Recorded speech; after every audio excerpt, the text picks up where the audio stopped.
event happening. And here we are, finally back from our vacations. Well, if there is such a thing as time off in the startup world, not even in the summer, I believe. And now some that we have to share from our activities in Startup Portugal. We are just about to close our Road to Web Summit period of applications. Candidates will have an additional couple of days to apply until September 20. We'll be taking 125 startups to represent the Portuguese ecosystem in this year's Web Summit. We are looking forward to working with these entrepreneurs in order to assist them in better preparing their presence at the conference. Of these 125 startups, we have partnered with Jassy Africa and Bantuman to select 15 startups from Black founders and other minorities, and we've partnered with Casa do Impacto to also select another 10 startups impacting our society. We feel that these particular startups will be a great addition to the Portuguese representation in the Web Summit 2023.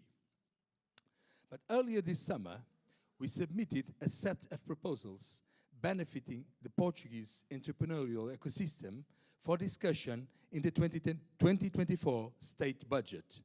We are hoping that this can be a further step in helping and supporting our ecosystem, especially our entrepreneurs, with tax benefits and other fiscal incentives.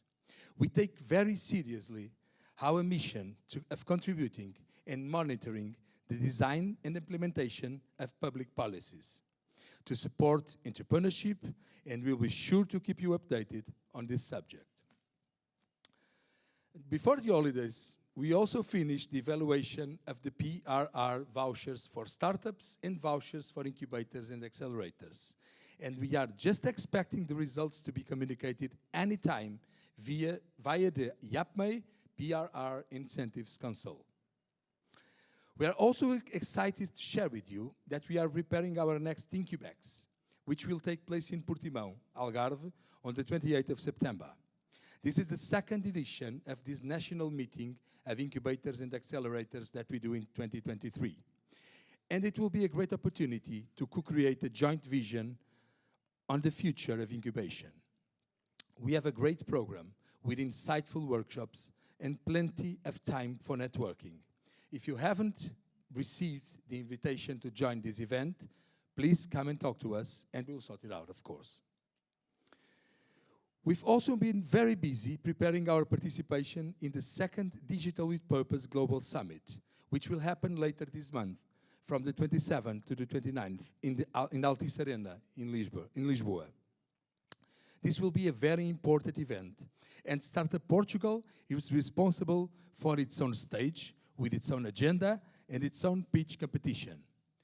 The applications for the pitch competition will close this week. So if you haven't had a chance to apply, make sure you do it shortly. The chosen 20 projects will have the opportunity to present their ideas in the Startup Portugal stage, and we will be awarding 5,000 euros to help advance the development and implementation of the winning project. And now, today, the topic that brings us here is finance, technology, and sustainability. As you certainly know, Fintech is a very important vertical in Portugal, and it represents approximately 20% of the investment in our national entrepreneurial ecosystem. The Fintech ecosystem, excluding the international Fintechs operating in Portugal, has raised, on aggregate, over 1 billion euros. And Anchorage, one of the unicorns with Portuguese DNA, it's directly involved with this vertical. For today, we have a especially great panel moderated by Wanda Jesus, Managing Director at iCapital and a non-executive director at Startup Portugal. And we are very glad to host Marta Palmeiro, co-founder and CFO at Student Finance, João Freire de Andrade, co-founder and president at Portugal Fintech, Ricardo Costa, CEO at Locker, and Ana Teixeira, co-founder and CEO at Mudei. We are hoping for a hearty and compelling discussion around the question of Fintech's role in achieving financial sustainability. But This means not only financially sound startups with a clean balance sheet, but also we also want to take a look at fintech startups that are promoting sustainable enterprises, sustainable practices, and thus working towards a better and more sustainable future. We just have to give a shout out to our fantastic partners who have contributed a lot for this event, namely our hosts for today, Fintech House, here in Lisbon. The Fintech House is an initiative of Portugal Fintech in partnership with Situ to create an ecosystem where every fintech, regtech, insurtech, and cybersecurity company in Portugal can easily interact with regulators, legislators, consultants, banks, investors, and other relevant entities.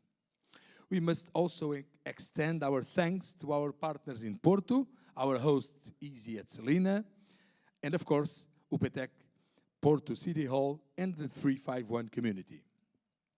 We will now start, as usual, with the warm-up pitches. And today we have with us Unlockit.io, Biometrid, Finbox Solutions, and Limpid.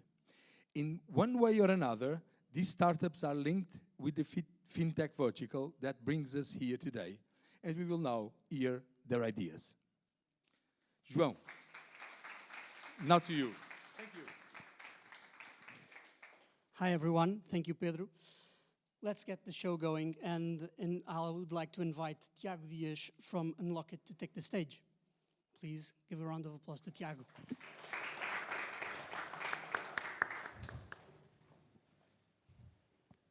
There will no presentation? No? Okay. First of all, my name is Tiago Dias. I'm 43. I born in Lisbon, and I'm in this adventure for 10 years old, building companies from scratch, tech companies. Unlockit is a prop tech and a gov tech company that is creating the most trustable, reliable, transparent, and secure way of transacting a property in Portugal or in Europe. This is a massive challenge for us. The problem is huge. I don't have time to explain it, but the most important part is that there are no integrity in the information.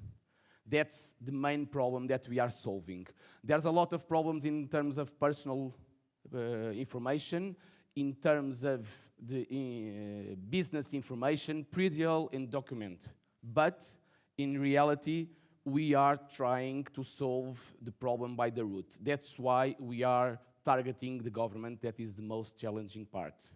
What are we doing today? First of all, we are helping realtors signing their contracts, identifying in a strong way their clients to have legal and juridical certainly, and in the end to exchange information in a secure way, because in this market nobody is respecting the GDPR. Nobody. The people are exchanging information like crazy. That is something that for me it's really awkward.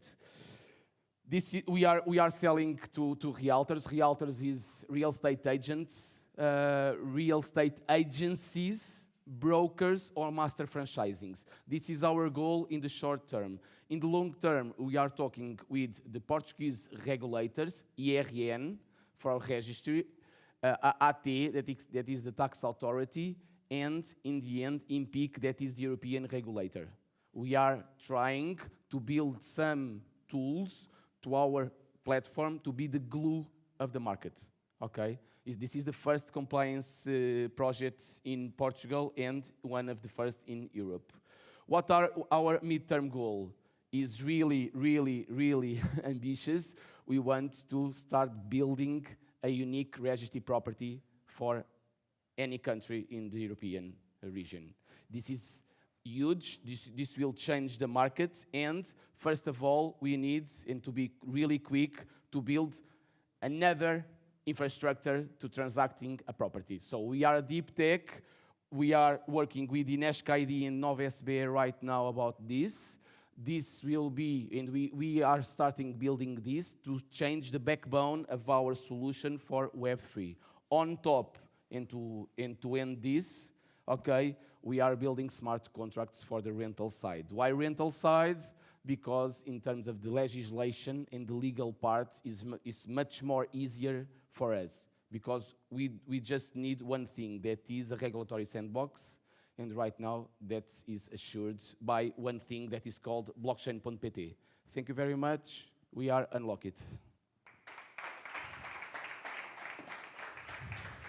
Thank you, Tiago.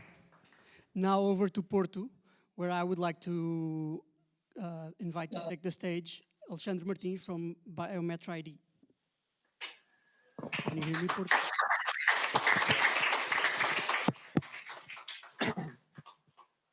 So the presentation. Just waiting for my presentation. Okay, may I start? Okay, hello. My name is Alexandre. I'm from Biometri, and today I'm going to talk about how to transform remote account opening in banks in a very simple process that takes just a couple of minutes. So, first thing first, I'm 22. I'm young, right? However, the year I turned 18, I actually lost my password to my bank account. And so because of that, I had to call the bank several times. And unfortunately, I actually had to go to my local bank succursal. So it overall was a very big issue.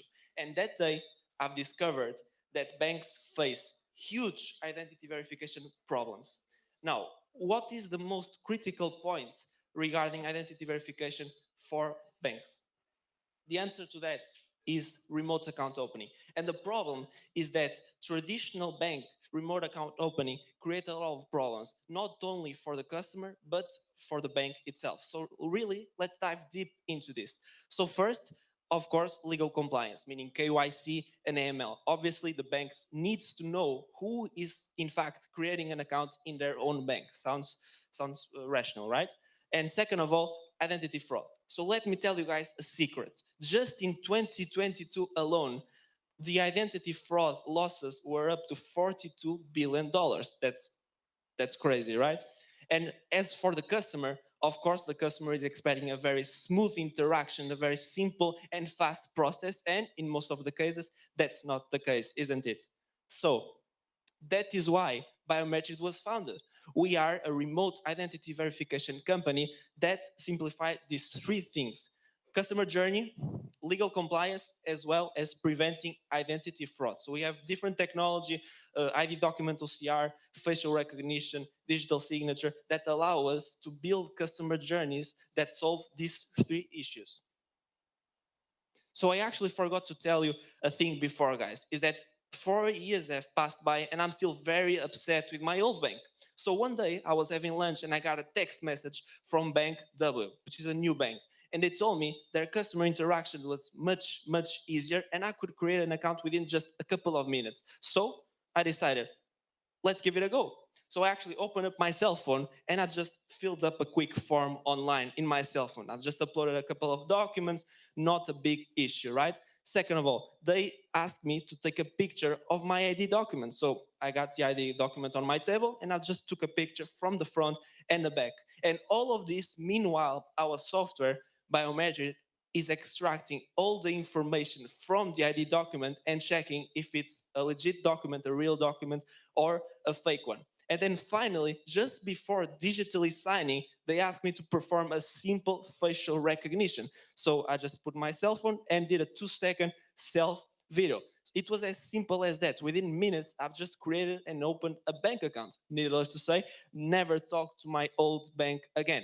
Now, with this simple account opening and with our technology, the bank did solve all these three issues that I mentioned earlier. So first, they know exactly who I am. They've solved the fraud because they have my facial recognition and they have automatically the comparison from my face to the ID document that I've presented earlier. Also, they solved compliance. They got KYC and AML very easy and completely automatic. And third of all, my customer journey was great. It was very simple and I've created an account within just minutes. Now, let me tell you one more thing. Let me ask you one thing. What do you think is the lifetime value of a 22-year-old customer joining a new bank? A lot, right? So, to tell you more about our company, we work with a lot of big institutions, a lot of big companies. For instance, we work with AMA, Government of Portugal, with the Digital Mobile Key Initiative. We work with a lot of banks as well. To name a few, we work with Citibank, we work with Caixa Geral de Depósitos, and a lot of other financial institutions as well. I've probably passed my 3 minutes mark right now, but let me tell you just two things. It's that first, I'm completely open to talk about our technology, more about what we do and how we can help improve customer journey as well as simplifying process for your company. And second of all, I'm never joining the old bank again. Thank you very much.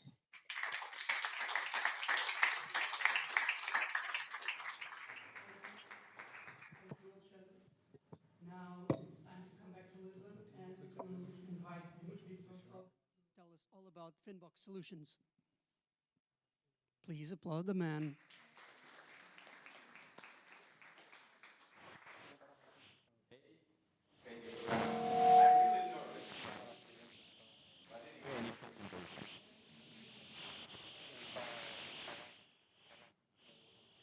Delay. No, they analyze my brain, they said me, and directly send me advice, friendly speaking. For this reason, thank you guys. It's about presentation.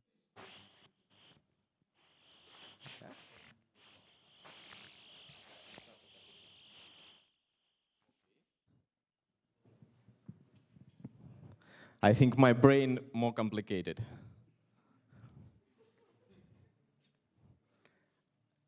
But I need this one, right? No. What do you mean no? Okay. But I need presentation still. Sorry, guys. Thank you. Again, thank you for coming.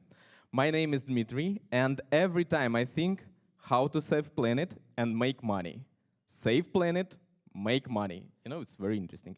But anyway, for this reason, in Finbox solutions, we analyze user footprint to help neobanks, because they have money, improve their experience. It's easy. We found start of the year, and for these 8 months, they have more than 300,000 euros revenue by the global clients for this product. And everything starts with our mission. We fight with global poverty by democratization access to financial tools. With this mission, we create ECG product that help and think about sustainability. The problem that new generation looking for the bank and investment, not just based on finance performance, but because this company has his value. For example, environment value, impact value. And we have right now more than 100 millions millennials who think about that. And it's a big market because it's more than 2 trillions, sorry, dollars. But 92% of neobank, they're more innovation than traditional bank, friendly speaking, don't have some ESG services. Our solution, because we have ready-to-use white label solution, is 60% more cost effectively than outsourcing or in-house development. Yeah, about our product. Anyway, it's a mobile app that, again, analyze user footprint and give some advice about the product that think about ESG and sustainability. You just give information about your transaction, and they start to do everything with this information. Yeah, they sales in a different way, but anyway, they think that Web Summit is one of the best place for ECG product. And we have a good modern technology. We use microservices to scale our product. very fast. We have 10 years experience. We started with gamification mobile bank for kids and do some serious stuff product like investment services. Our team has all experience and we have a good advisor from Banco Besto, João Cabrida. And they are proud to be a part of Fintech House and Startup Portugal. Thank you for coming. Let's go to Save Planet together, step by step. Thank you.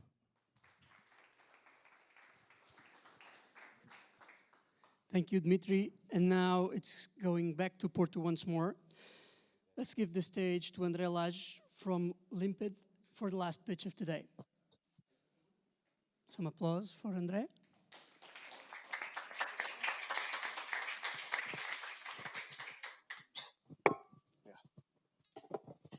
Hey, everyone. Hey guys at Lisbon. Thank you for the invitation, first of all. So my name is Andre, co-founder of Limpid, crypto fintech. Crypto fintech is a bit difficult to explain, so I usually now, first thing I ask, who of you, I'm not asking to Lisbon because I can't see you, but who of you here have ever bought any type of token or crypto? Okay, half. And of those who ever interacted with a DeFi protocol, if you know what I mean by DeFi protocol. Okay, even 20% of the room. So that's a problem. Of the 50%, only 20, so I would say 10% of the room have ever interacted with DeFi protocols. DeFi protocols are the new financial revolution. That's what I strongly believe, and that's where fintech is going. Why? Because not only you get to see BlackRock and those big institutions entering the crypto world, but you also see them adapting crypto technology, blockchain technology, JP Morgan, so on and so forth. What's the beautiful thing on that? You get to cut intermediaries, you get to cut costs on banks, on people, on resources. You get more yield on a sustainable, trustless, and transparent way. Fascinating. The problem, it's very difficult to access DeFi protocols. If you know, that's where I'm starting now here and why Limpid. DeFi, it's absolutely complex, right? When accessing to DeFi, you have at least 5 steps. Each of one of those, you get to lose your crypto if you don't make those steps on a secure and calm manner. Why? Because you got to go to an exchange, deposit euro, swap it, create a custodial account, get the private keys. I won't continue, it's way complex. That's why no one does it. And why there is Limpid here? Limpid is here to simplify the access to DeFi. Limpid is like a crypto Revolut, meaning you get your Web2 experience, a neobank experience. You create an account, you deposit euro or crypto on your account, and the third step, you choose the DeFi product. What does this mean? This is the app already live, but what does this mean? This means that at Limpid, we bring the DeFi protocols to a neobank experience. We don't convince the users to go to DeFi. We bring DeFi to a simplified experience. And why? And with one wallet, one user, this is a technical part that everyone gets to see their funds at any time, every moment, proof of reserves, the beauty of blockchain. You have your address, you go to a block explorer, you see that Limpid has its funds there. And why is DeFi interesting? So my strong belief is that the new financial roots will be built on top of the Ethereum protocol and their layer 2 solutions.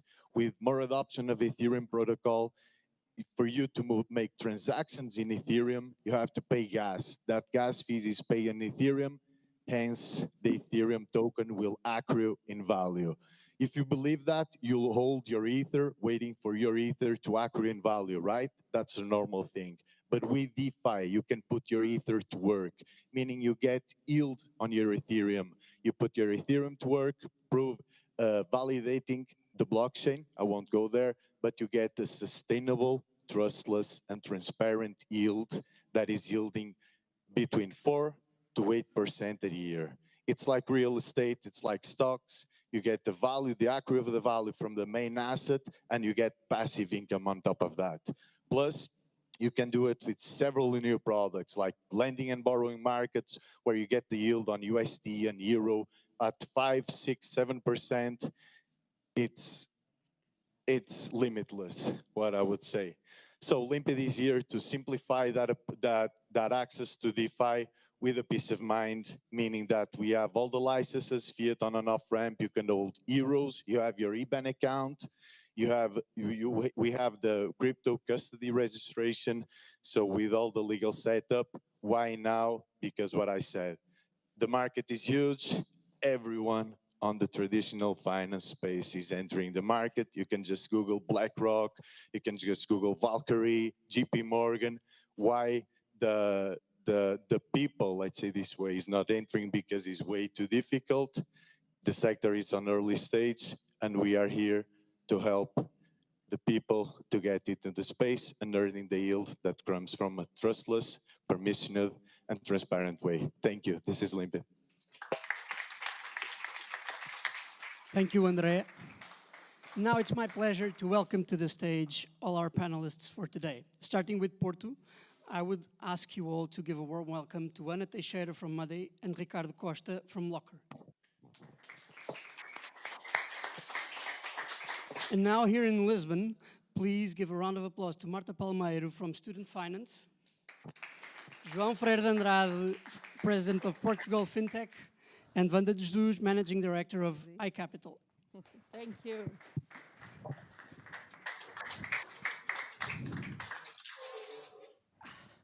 So thank you. Thank you, everyone. I think it's such a great pleasure. It is easy. It would be impossible to say no when I came out of holidays and I had a call from Startup Portugal saying that they will put together all my favorite world. So the previous, the tech, the startup, the fintech, that is my new world because I'm new in the fintech world, but I've been here a lot of times by now. And also that the event will be held here. And adding to this, also the sustainability. So I think it was like impossible to resist. And then I had the pleasure now to learn a little bit more my guests for today. So Marta, João, Ricardo, and Ana, thank you. I really like this format that we are doing in Startup Portugal. I hope you all like, because it's a way that we keep connected, and it really feels that we are in the same space. I hope you feel the same in Oporto, okay, guys?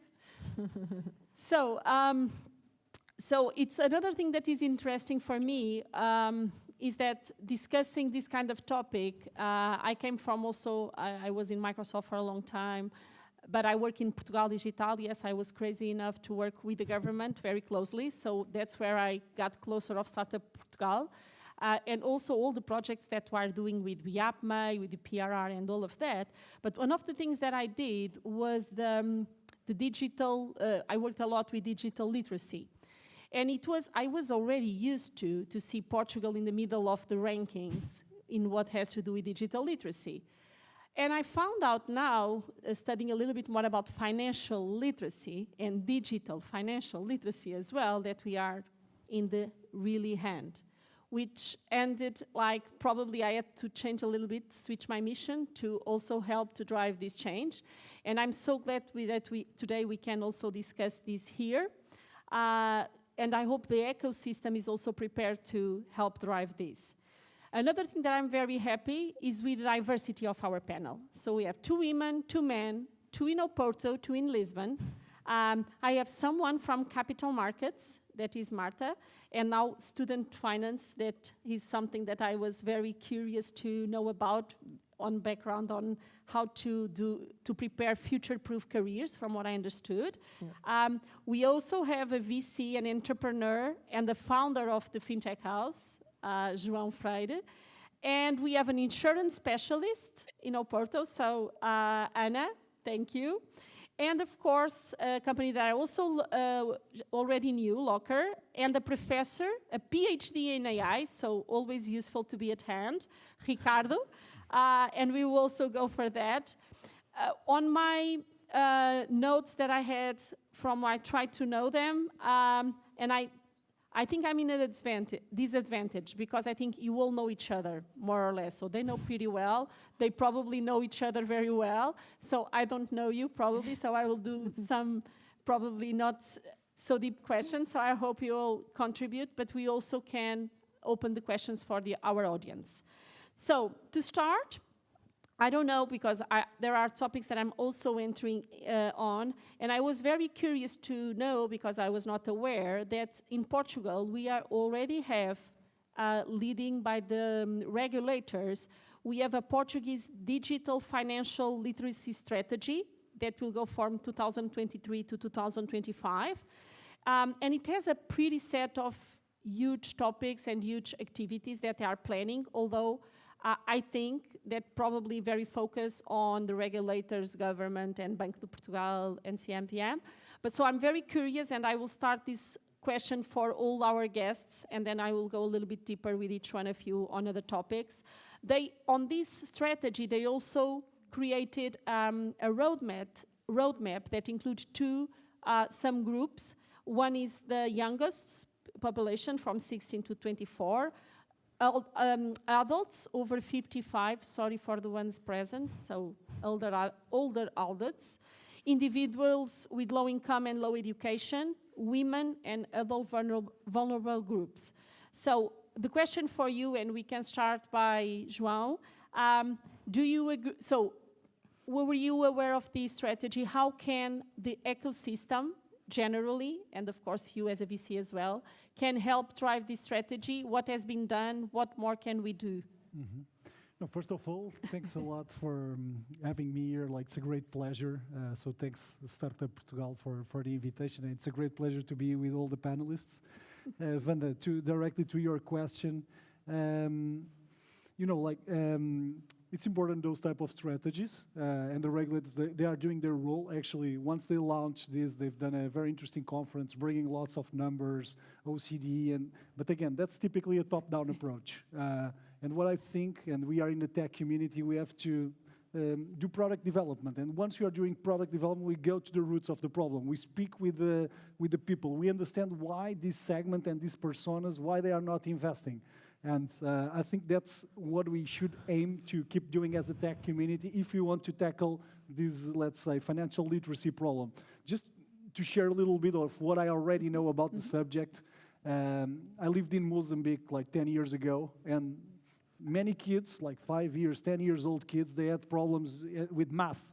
But if you show them money, they would be Einsteins, like they do all the calculations. So many times it's the way you connect, like if you create interest for the people and you explain that. I think these days, in a macroeconomic point of view, we are living a very interesting moment, for very challenging moment, but very interesting to change some mentalities. Why? Because till now, with zero inflation, like you could just stay with your money and you would not be eroded by inflation. But now people are starting thinking, and again, we had the Portuguese, let's say, retail debt instrument called the certificados de furro. People had a safe bet, but now they are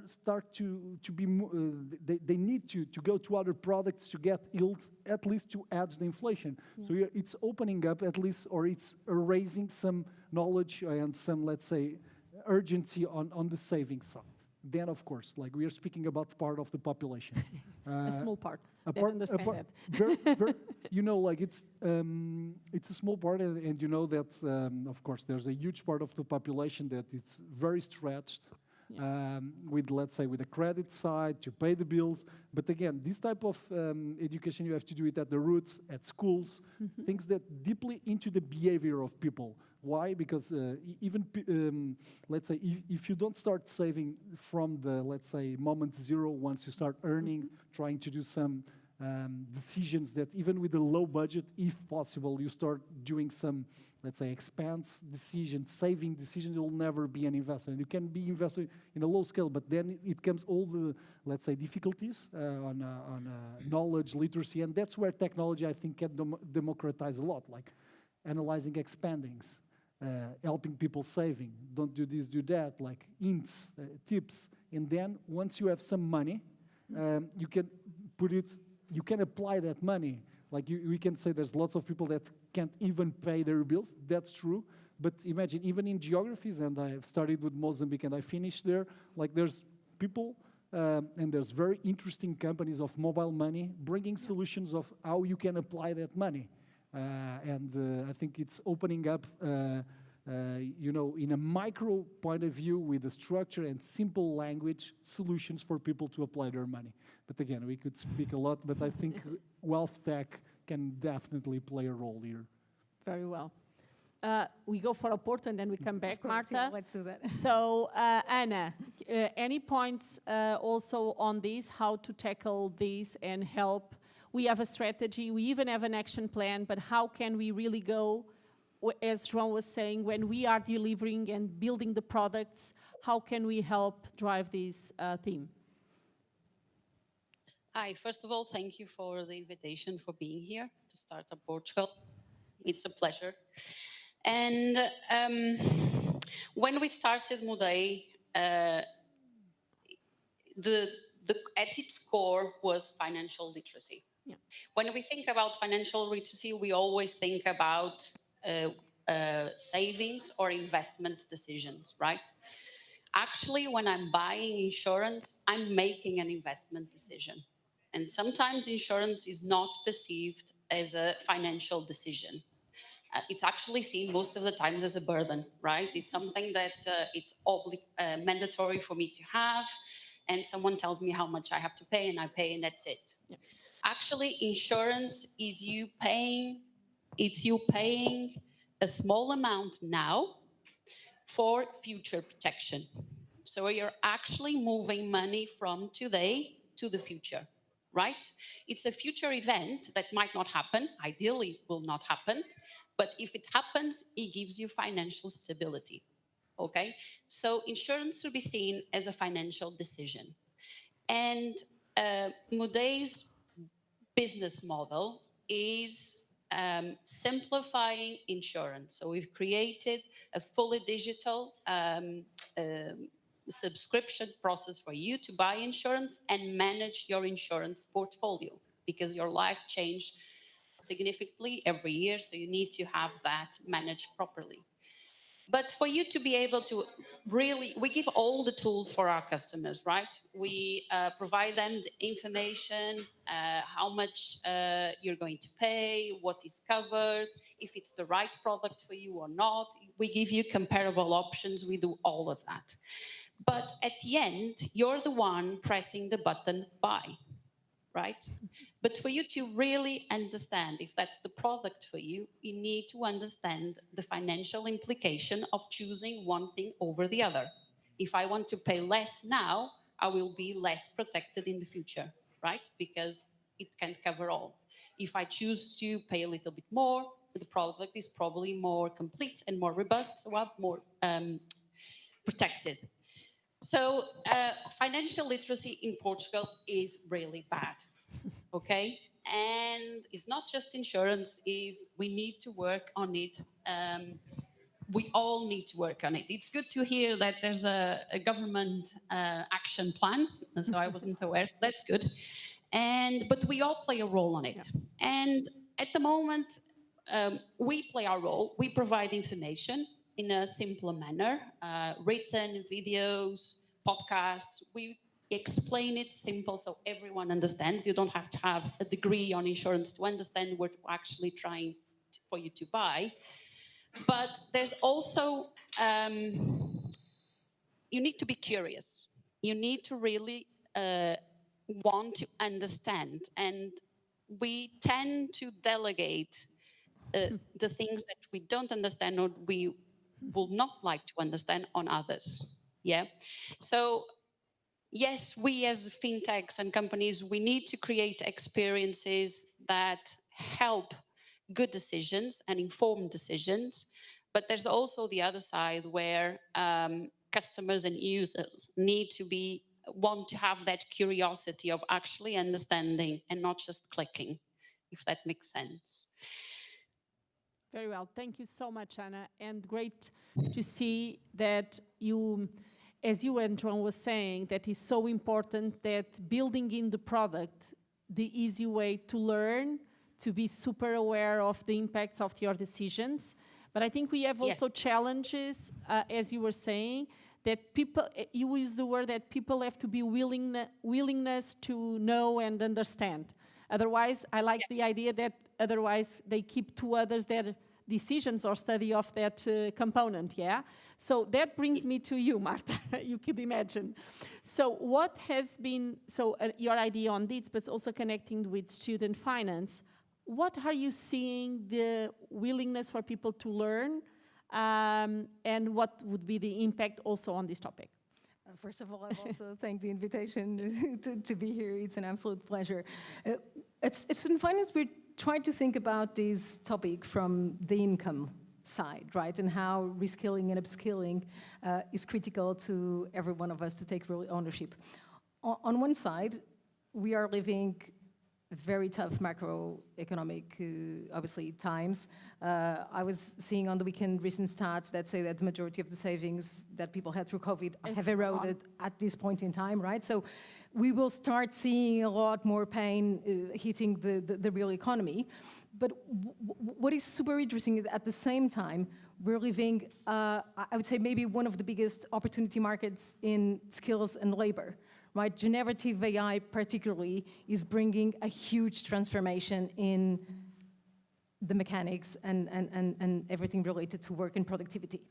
This will affect companies, but a lot of individuals, and this means that we're going from a world where the past decade we were talking about skills, right? We're talking about the big roles of web developers, data scientists, etc. These are still extremely important, but now with these new tools that are coming into the market, these are one affecting every and each function in the labor market, right? So it's engineering, it's marketing, it's sales, it's cross-border, and it's putting a lot more focus on the questioning and the human thinking behind it. This means that anybody who is now empowered with these skills will be able to follow a very big income increment on the back of this. And this applies to individuals and applies to companies, right? So what we're trying to do in student finance, we pay a huge focus is in making sure that we are following the labor market kind of in real-time trends, and empowering people with this information so they can make the right decisions on, one, defining the pathways, what they ought to be studying, reskilling and upskilling to be future-proof? More than future-proof, it's today-proof, right? But to be able to really use and monetize, obviously, the opportunities in the labor market.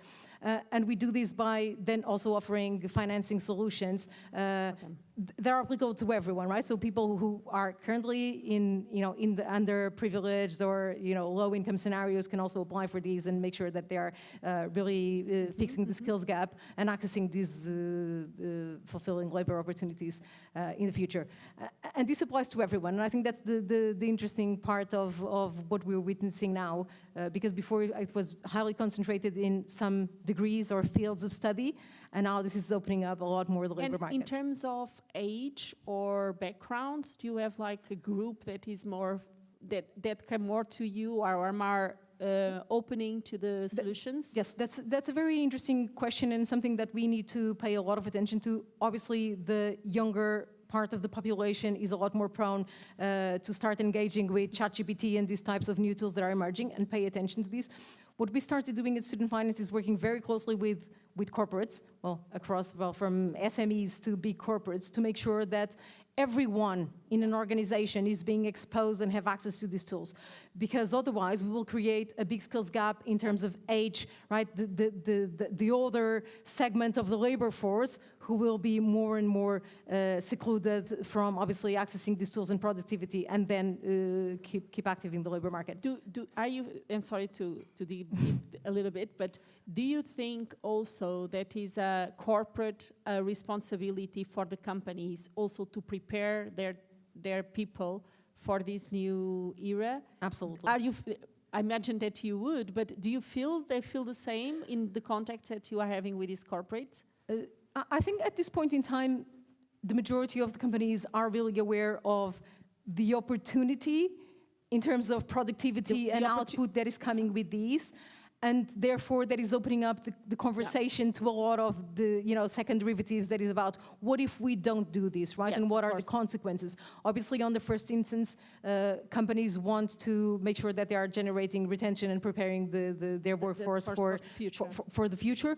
But on the second derivative, it's very interesting because this plays a big role in culture and how they are attractive as an employer in the market, right? And so, yes, a lot of these conversations are going deeper into how they own the responsibility of making sure that everybody's being exposed to and this. also connecting with what I said, I think all of us either working in startups, that I think it's easier because an entrepreneur by default has already this nature of knowing more, understanding, had to crunch to understand everything on the financials, and has spared already and is risk-taker to make these decisions. But on the corporate world, I think that is probably a role of all of you and us that are in these areas also to help to drive these to scale. So, Ricardo, of course, we have already touched base AI impact. We'll talk a little bit about that further on. I will still give you the time to comment a little bit on what we said before, and also about the digital literacy plan, and also you that work in such a regulated world. How do you feel that you can play, so the companies, and you are a professor in university, how we can play this role to help the financial digital literacy? Okay. Thank you. First of all, thank you so much for having me here. Thank you, Startup Portugal, for the invitation.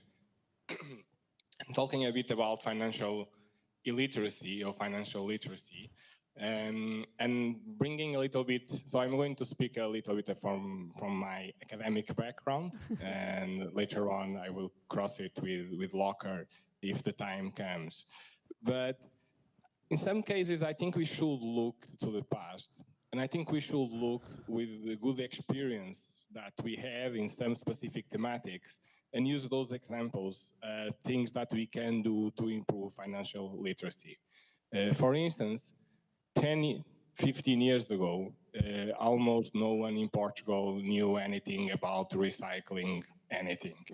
And suddenly, schools, education, and kids, a lot of efforts were made, not convincing all those adults in recycling, but in convincing the younger generations how important this will be in the future and how they could start immediately recycle everything around them. And today, every time I do something that I shouldn't in terms of recycling, I have two very interesting consciences at home that suddenly start saying, hey, you cannot put plastic there, plastic need to go to something else, or you cannot put metal there, or you should separate everything. And my kids are very annoying around this, so on a daily basis, they are very annoying around how we should recycle everything.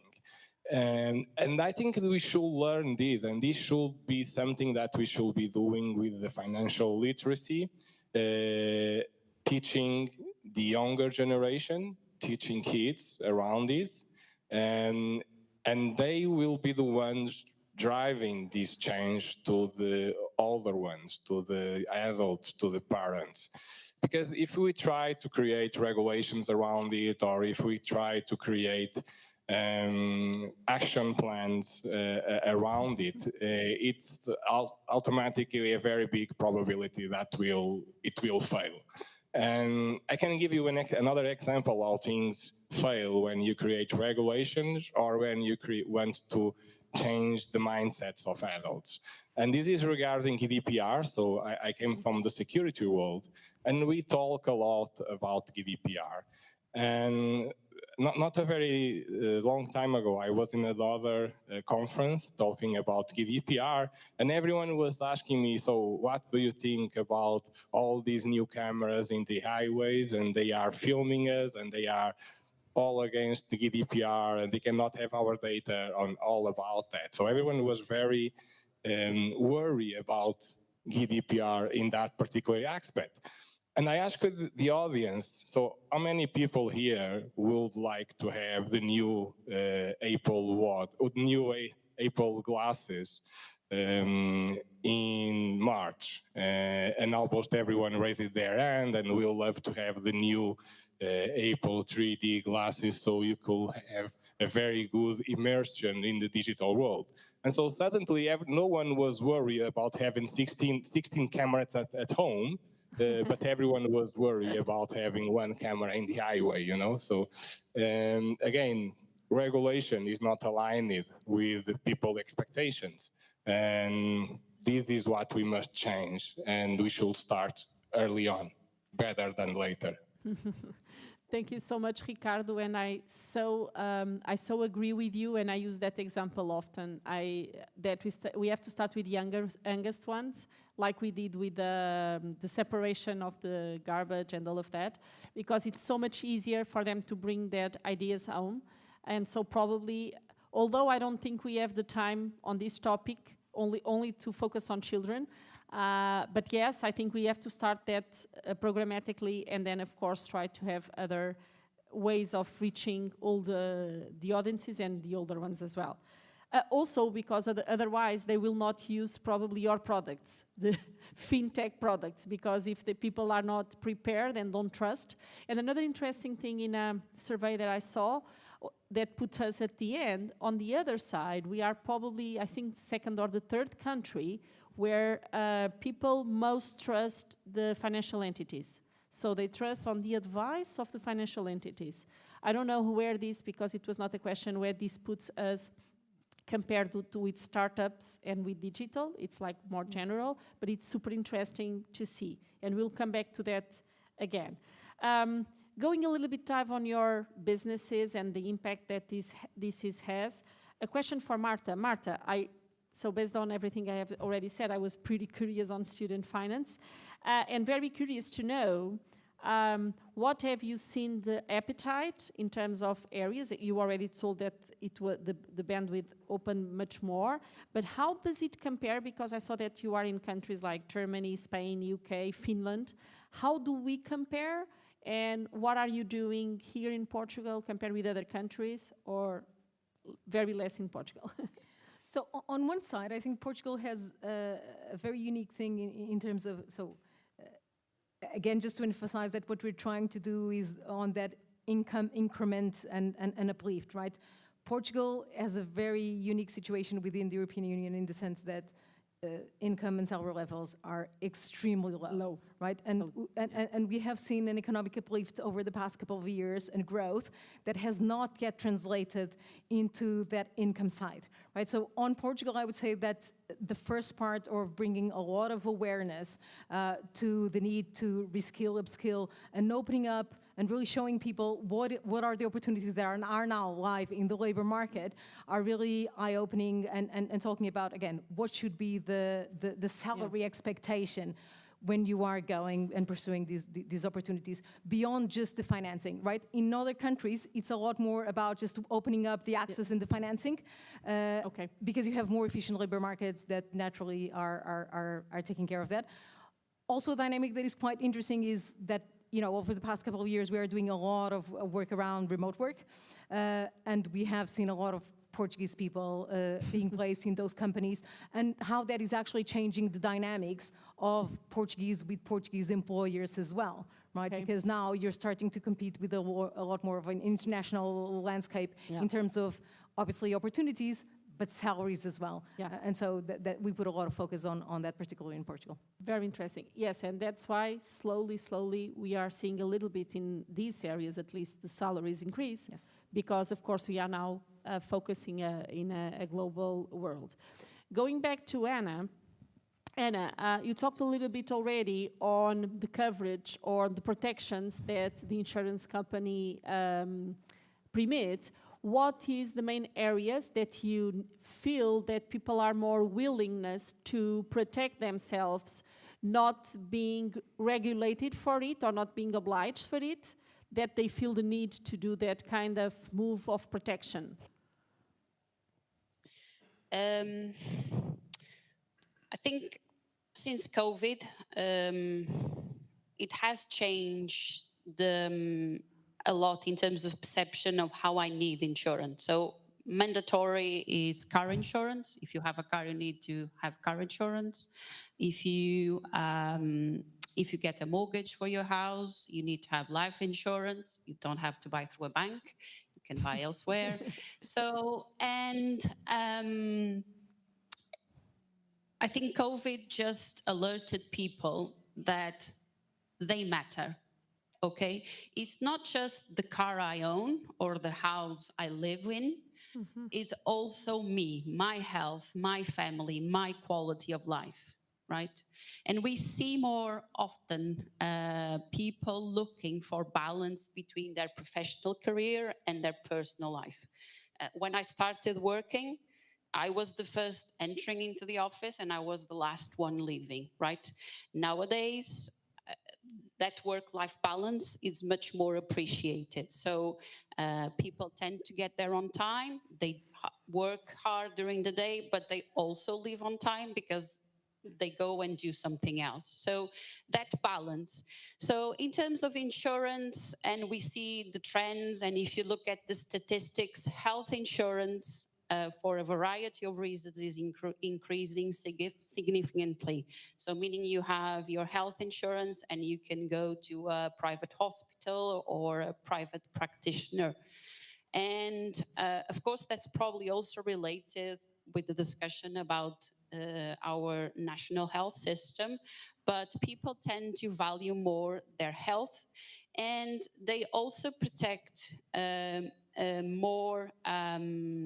So we see life insurance, for example, becoming more relevant and relevant. What does life insurance means is if I'm a breadwinner of the house, and if I, for some reason, leave this world, means that if I have young kids, or if I have people that depend on me, or if I just want to leave something, some financial stability for the people that I love, I'm able to do that.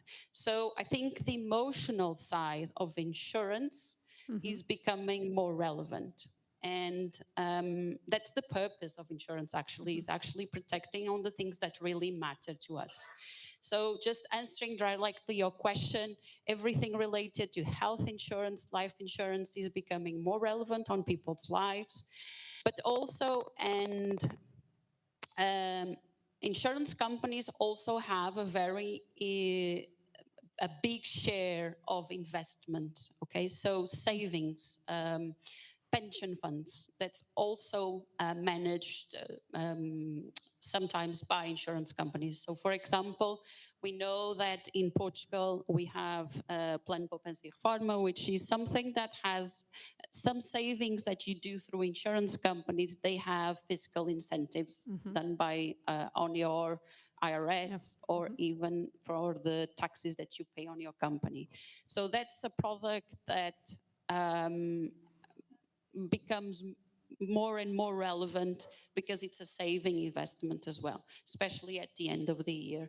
So I think those areas, and because people are investing less in certificados de aforro, they look for insurance, which is a seeing it as an investment as well, as you were saying, not only. So I think everything that protects me, myself, and my family more than my things and the things I own are becoming more relevant. But also I'm looking at, and this relates to financial literacy, I'm also looking at where can I put my money in a safe place. Thank you so much. So going back to you, Ricardo, and we have to go directly to the AI topic. And connecting all that we have discussed, do you think, how do you see the generative AI play the role on helping, if any, on helping these issues and bringing the easier use, but also easier understanding of whatever we are buying, our interactions with the products? How do you see that? And then we will go for João, seeing how investors are seeing this. Well, I don't really know if AI is going to make easier to understand what is happening. And it will make things much more automatic. It will automate everything. It will propose decisions based on case-based reasoning and based on all the data that we have access to. I don't really know that if people accept those decisions, we'll actually understand what they are doing. And this is what makes things complex. So what I believe is that down the road, eventually, we will just learn to trust machines, and we will just learn to trust algorithms, and we will just do whatever the machines or whatever the algorithms tell us to do.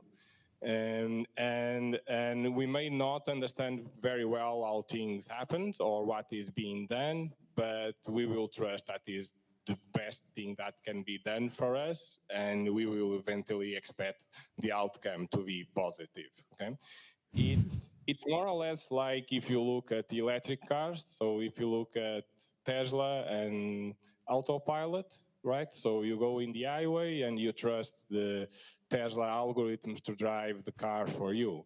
And initially everyone says, oh, I don't trust the car, I don't trust machines.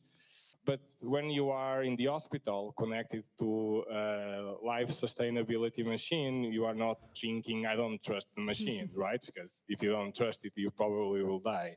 So it's more or less the same. So AI will make easier to do stuff. It will make much more complex to understand what is being done, in my opinion. Yeah, but Kenny, and that of course it's the few people will understand in the future the decision making of some topics for sure. But do you think it can help? So try to understand when people are taking really simple decisions, if they can recommend, but when people are taking very small decisions, like do some questions to make sure that the audience, the person that is connected with the product, is understanding what he's doing before he does it. So like a GPR for decision making. No, definitely if people interact with the algorithms and interact with artificial intelligence and ask artificial intelligence their doubts, the outcomes will be positive for them. I can give another example, sorry. Some weeks ago, my wife asked me to go to the supermarket and buy vacuum cleaners, well, garbage deposit or something like that. So I went there, I was in line, and in front of me was someone buying a smartphone. And that smartphone cost 375 euros, I remember the number. And she asked the person selling the smartphone, say, hey, do you still have the promotion where I can pay these in multiple times? And he said, yeah, we have that promotion. Let me just do the math for you. And so he did some math and he said, hey, so instead of paying 375 euros now, you just need to pay 50 euros now and 11 more times during the next 11 months. And in my mind, I say, oh, that's crazy. She's going to pay 2 smartphones in 1 year because, you know, it's like 50 multiplied by 12 is going to give you 600 euros for a 375 euro smartphone. And she said, hey, great. So that is really a nice deal. We want that option. And so if she asked the artificial intelligence about that, if he said, hey, is this a smart decision? Artificial intelligence will tell us, no, it is not. It's a very bad financial decision that you are making. The same thing that if she had a kid next to her that learned finance since school, she was saying, hey, no, ma'am, don't do that. It's crazy, you know, like pay it now and give me a smartphone too for me. So it's a way how they are going to interact with people. The problem is that artificial intelligence is going to be implemented and integrated in systems that want you to do stuff for the benefit Yes, of those systems. of those that create the algorithms. Yeah, and most of the times not for the benefits of the person that is in front of that system. So coming from that, but you gave having a very you gave a big idea, Ricardo, without noticing, is that just ask, am I doing a smart decision? So we can give the context and then if person ask. interact, that's it. If person interact with the systems will provide them with very good answers. And if the persons learn to trust those answers, I believe AI will help, but not making things simple. So it will just help. Okay. So going back to you, João, and also AI topic, but we can go a little bit besides AI from a VC perspective and a financial perspective, which kind of companies you are looking for, where the money is going. Besides AI, that is of course a topic everyone wants to know, how mature the market thinks, and is it investing if AI, generative AI is not considered for these discussions or not? That is a question. And another one is also related still with the topic of, and the guy from the startup gave a really amazing word, is that save the world and make money. So how interested are VCs on the saving the world and making money at the same time? No, perfect, great question. So we at Start Ventures, so just for context, we invest in B2B, fintechs and insurtechs at the early stage. We invest anywhere in the world, and basically we already seen many, let's say, momentums in different technologies, like we observed everything around neobanks, everything around APIs, everything around blockchain, everything around AI, and all these technologies, they are super interesting when applied in a business plan, in a context that they can create differentiation. Yeah. They can create a moat. They can create. So we as VCs, and we are different from other VCs that typically they consider themselves experts in X technology or Y technology. We are more focused on our vertical, and because technology and what we've been observing in our portfolio nowadays, we got 22 portfolio companies. 4 exits, one of them actually to Google in an AI company that we've invested on. What we observe, it's technology and the underlying technology and the differentiation of the company changes a lot during the life cycle of the company. So not being, let's say, kind of entering at the FOMO of each of these cycles, it's very important, and looking into that. Getting back to the numbers, looking into objective, let's say, metrics, it's something that we've kept doing I believe in all the cycles till now, and these cycles, they are of course about technology, but also about, like, let's say, the availability of capital in the market. And again, many people in technology, they forgot like the context sometimes, and the microeconomic context. Like we lived an historical, let's say, period of quantitative easing, easing of money, and this in the end flew to alternative asset classes, namely VCs. And there was a huge stock of capital. If you look at the JP Morgan analysis on the availability of capital in alternative asset classes, and specifically in VC, if you look at the last report, the stock of capital, the dry powder that was so much spoken, it's already 30% lower. So we are already in levels between 2018 and 2019. So there's less availability of capital.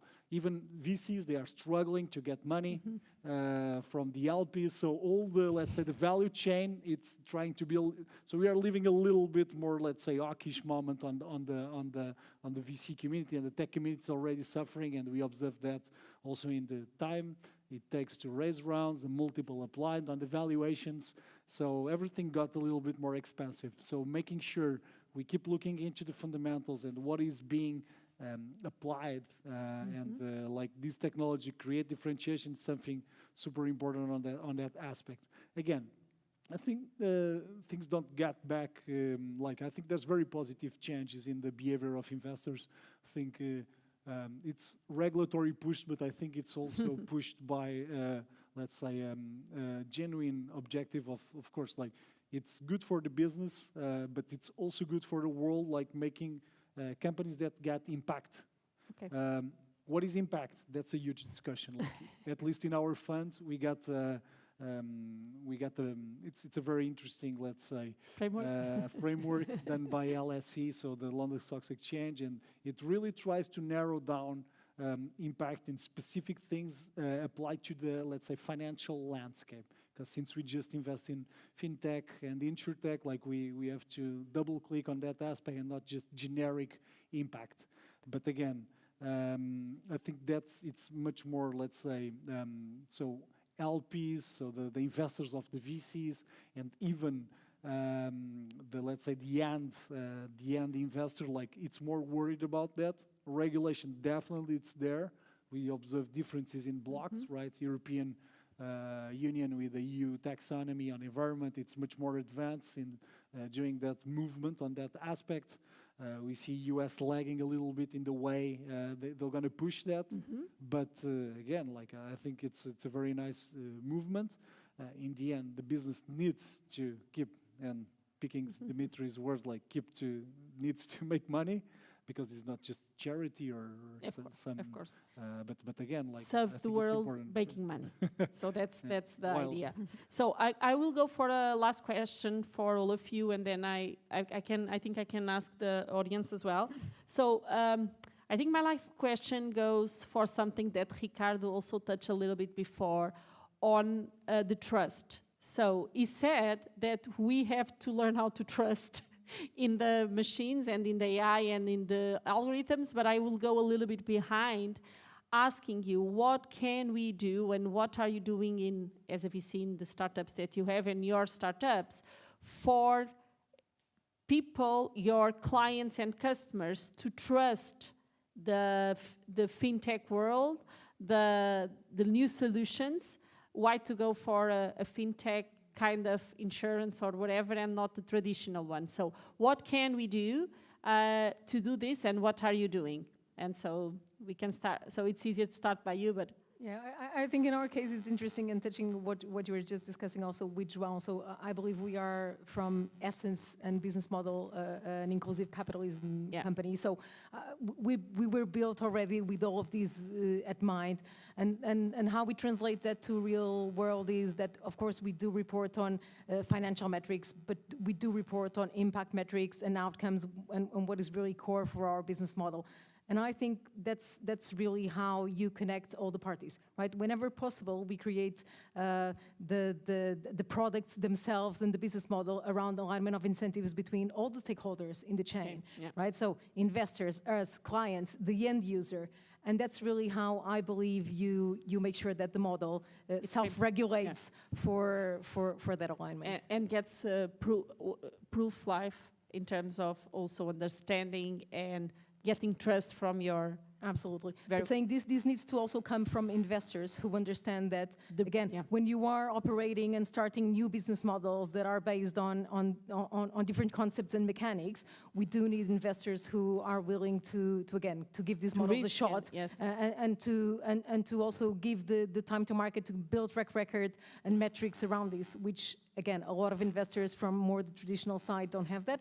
But as Sun Finance, for instance, we have two of our VC investors are impact funds who really care about again, this alignment. Very well. Going back to Oporto, Anna, what do you think about this topic on getting trust? And in your case, it's like super relevant because it's like a new, different channel. What do you think about it? Definitely, that's one of our biggest challenges. Buying insurance online is something, when we started 3 years ago, of course you had brands from the bigger or the large insurance companies that already had digital propositions. You could buy car insurance online, yes, but that was practically it. When we started, Modei is the first fully digital insurance broker in Portugal. And 3 years ago, when we launched, that was definitely one of our biggest challenges. It was also the biggest challenge when we were preparing everything to launch. For us to be able to have a business, we had to have partners. We had to partner with insurance companies because the products we sell are theirs. So, and how could they trust something that didn't exist in Portugal, right? In Europe, especially in the UK, and now across Europe and across the world, it's a no-brainer. But when we started talking in 2018 with insurance companies about our business model, they just didn't believe either we were capable of doing it, because culturally, Portugal does not buy insurance online, but also how could we have the capability of actually building a tech platform? So we did face that. I think the way you get through that is actually getting things done. Like on any startup, you can have a great idea, but you need to get things done. So that's what we've done. We've managed to find one or two partners that trust us, and we launched with those. The others realized that it was possible, and it was probably the way to go, so they joined later. From investors, how do you get investors to trust your business model? When I started talking to some, they got, we already had a couple of financing rounds. And when I started talking to investors back in 2018 and early 2019, they all told me, yes, but why are you building an insurtech company in Portugal? The market is small, and if you're building a tech platform, do it anywhere else where the market is huge. And first, I knew the market, but also I did felt that if we make it right, and if we succeed in Portugal, we can make it anywhere else. And actually, Portugal is almost, I do think that Portugal is a good country to test things, to make it right, and then scale it up, at least from an insurance point of view, because there's actually not a culture of buying insurance online. So we've managed to succeed here. We will go to other markets and crack there as well. And so now will be easier to conquer the world. Well, not sure about that. We managed to get investors to believe in us, in our capability, in what we were doing. And what's important is that they actually give us time. It doesn't happen from one day to the other. It takes time, especially if you're launching something new, something that does not exist, something that is really different from what exists. Especially also if you're changing behaviors while you're doing it. Yeah. So it does take time. So you need to find the right investors that believe in you, believe in your business model. And they have the patience to wait. They are patient to wait. Okay. And customers. I think I'll be quick. Customers, not the most, but they are the part that are relevant. I do think if you gradually provide a quality service, you get customers to trust you. So it probably takes longer for us to acquire a customer. It probably takes us it costs us more financially, but customers that interact with Moday, they do not leave, okay? So, or at least we do have a good retention rate. So if you provide good quality service, if you put customer at the center of what you do, the service you deliver, if you think around their pain points, how you can actually solve that problem and deliver in a way that it's accessible, simple, user-friendly, then they end up trusting you. And the thing about trust is then referrals. So we actually see good quality service brings more and more customers. So I think it's just doing your job really, really well, believe in what you're doing, and gradually, step by step, always do a good and quality service. Oh, thank you so much. And the referrals are really important as well, as you said. So lastly, Ricardo, you are working in such hard, and that I understand a little bit, being a marketplace for alternative investments and a regulated. How is creating trust in that environment? Well, yes, now talking a little bit about Locker. So in Locker, we have built a platform that allows traditional banks to create in an easy and seamless way what we call a digital branch and provide digital experience to their clients. So obviously, this has a lot of stuff around identity verification. It uses a lot of artificial intelligence to make things happen as automated as possible. We create very good interactions with the end user and so on.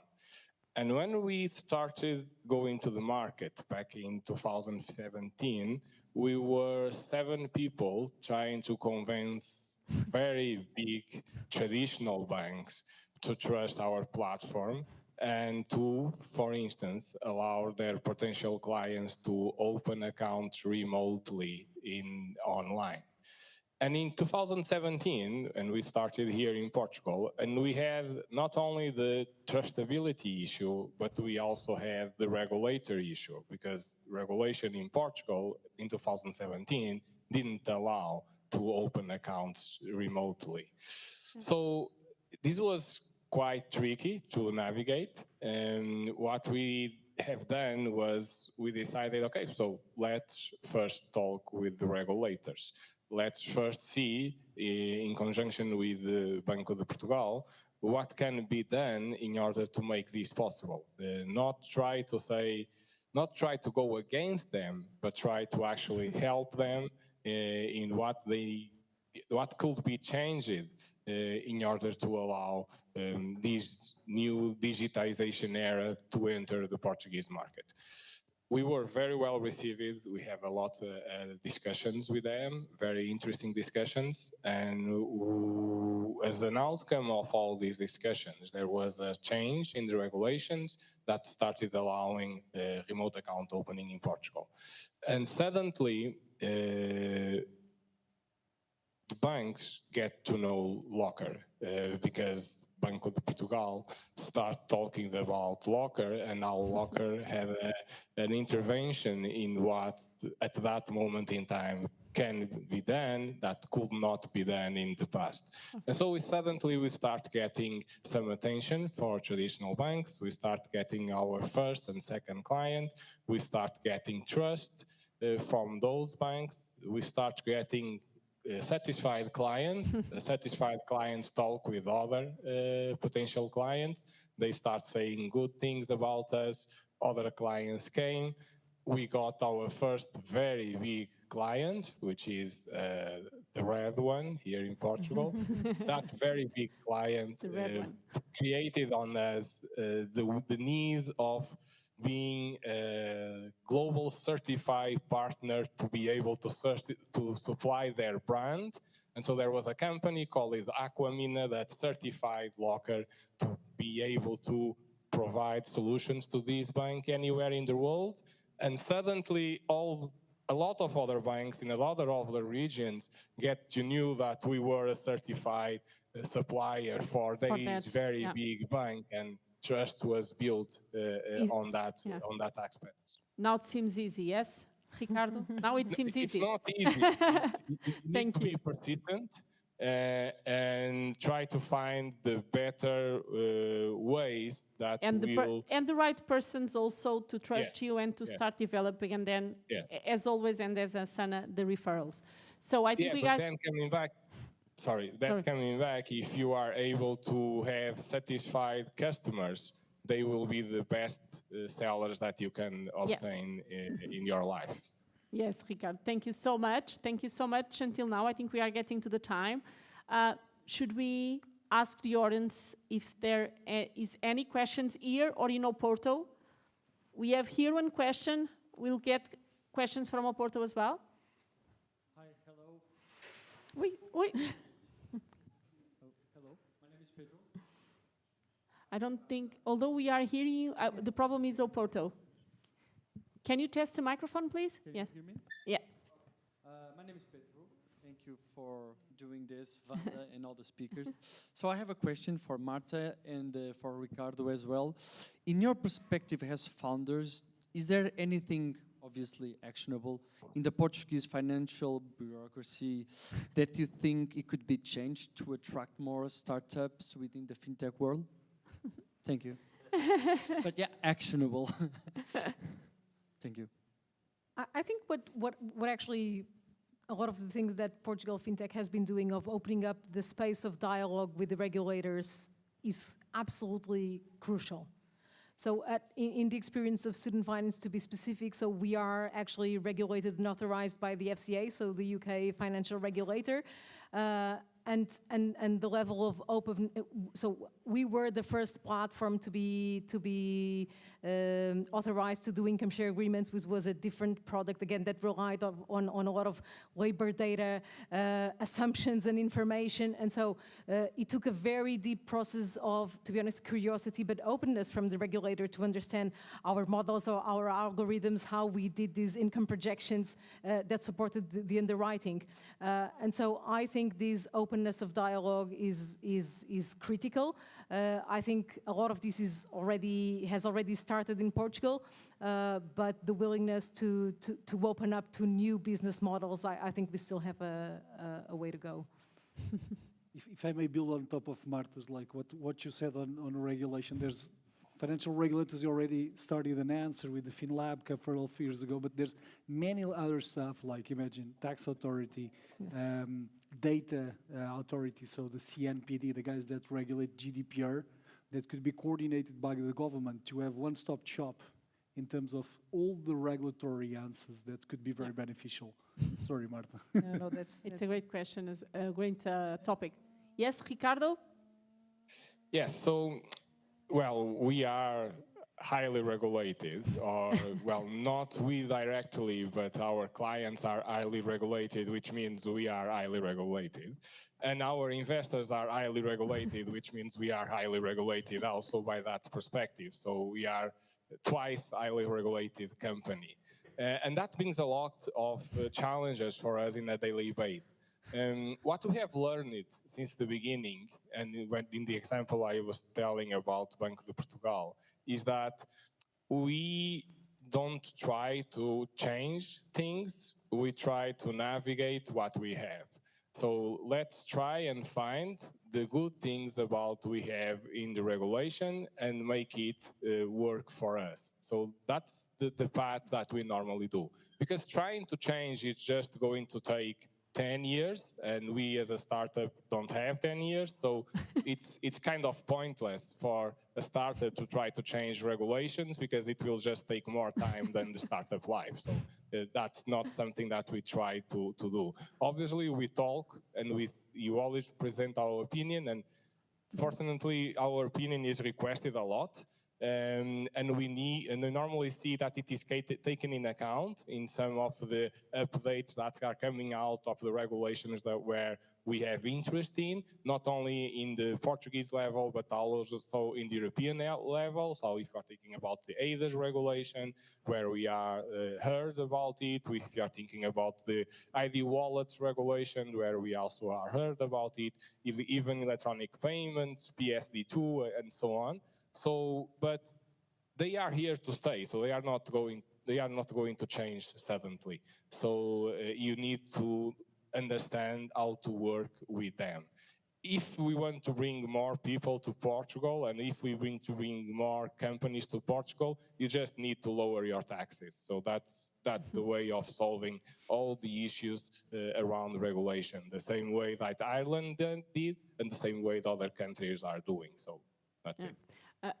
Thank you. And another thing that I think I don't remember who talked about it, that I can also suggest is that also depending on business model, also using the model of sandboxes that the regulators are also trying to try to create the ask for the kind of sandbox that you need to prove your business model. So that might help also, and the sandbox might be with data information, technology, whatever you might need for your business model. So something that Can I just add something? Yes, of course. I know we are normal as a startups and as a founder. We always see regulations as something that is not allowing us to grow as fast as we can. But regulators are normally in place to protect citizens and not to protect the companies. So in some cases, we should also look at the regulations from the citizen perspective and try to understand if we would like to let that regulations go, you know? So it should just disappear and allow us to thrive faster as a tech company. But in the other aspect, it will bring penalties for us as citizens. So the balance is quite hard to get. Thank you, Ricardo. Very relevant. Can I just add something around regulation? Startups or insurtechs or fintechs can actually take advantage of that. We can work with existing regulation and find a solution that meets customer need and it's customer centric. We have the agility, we have probably the know-how, and we get things done. So we're more capable of finding a solution working with existing regulation than a large corporation or a bigger company.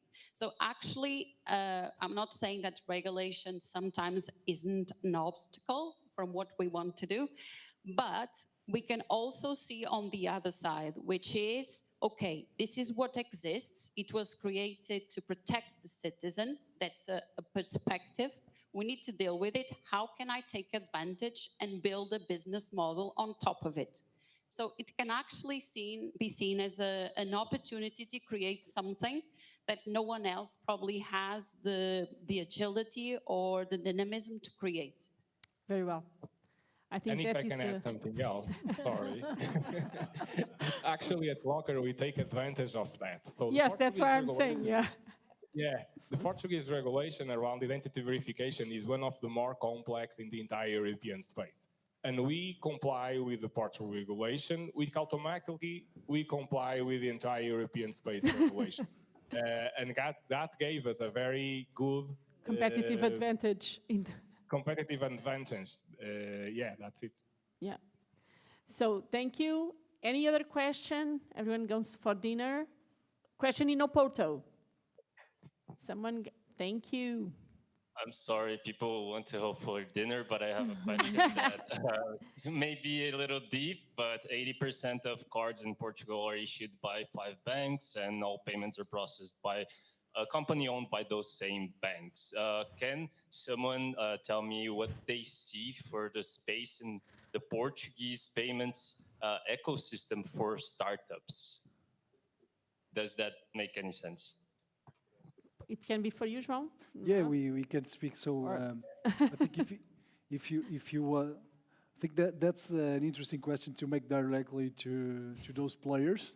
Although what we've been observing lately, it's a very interesting movement on external players. Like I can name 2 of them. Imagine Teia, so formerly Salt, Viva Wallet, players that in a European perspective have been trying to challenge local players. We already observe interesting payment methods, more for, let's say, less day-to-day transactions, like imagine buying online, doing things like that. But in the end, imagine, to name one very popular, of course, like PayPal, stuff like that, it runs off those rails. And I think slowly things are entering those rails. Then I think there's also interesting answers from those players. If you think of, for example, things like MBWay, it's an answer from the system that it's quite more advantageous. That it's very easy to use, and it's of course local. It doesn't. It's not very open to be like interactive and interoperable with other payment methods, but it works and fills a gap. And it's you know, like even with the PSD2 that we were expecting, let's say a moment where regulatory pushed changes would shake a little bit the water. In the end, I would say the impact it's still to come. But again, like open APIs are definitely a way of using those rails and not just fighting against those rails. Yeah, it's okay. He's knocking it with the head. Okay, thank you. So, should we close? Yes. So, thank you so much for the presence. It was really a pleasure to be with you. Thank you so much.